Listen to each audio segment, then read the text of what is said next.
কত সুন্দর করে নিষিদ্ধের লোহনাণ্ড ঘর তৈরি করেছে। তাই তো স্বামী।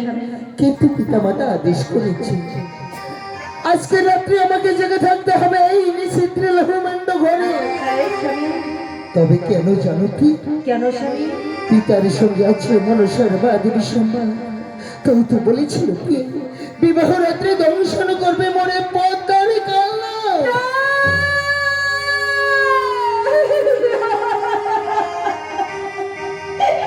ওগো স্বামী, কে? আজ তুমি এ কথা বলো না স্বামী। কে?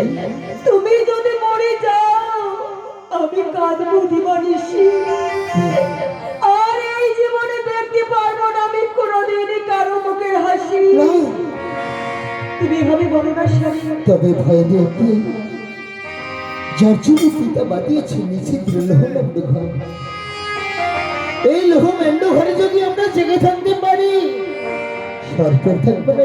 তাই যেন হয়। কিন্তু কি করবো, কি করে জেগে থাকবো? কে? কি বলছো স্বামী? হ্যাঁ, কে? একটি উপায় আছে। বলো কি উপায়? আজ এই মধুময় বাসর রাত্রে তুমি যদি তোমার মধুর সুরে একটি গান দিয়ে আমাকে শোনা, হয়তো তোমার গান শুনে আমি সারা রাত্রি জেগে থাকতে পারবো। কি বলছো স্বামী? সত্যি বলছি। ওই ব্যান্ড ঘরে যাবার আগে তুমি আমার কণ্ঠে গান শুনবে। হ্যাঁ, হ্যাঁ। বেশ, আমি তোমাকে গান গেয়েই শোনাবো স্বামী। তাহলে গান। মনে দিলে মনে দিলে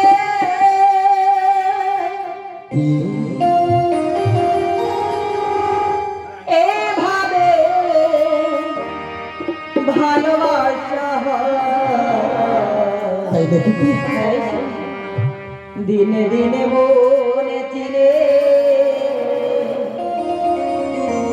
হয় যে মনের পরিচয়। আচ্ছা, দিনে দিনে মনে চিনে হয় যে মনের পরিচয়। এই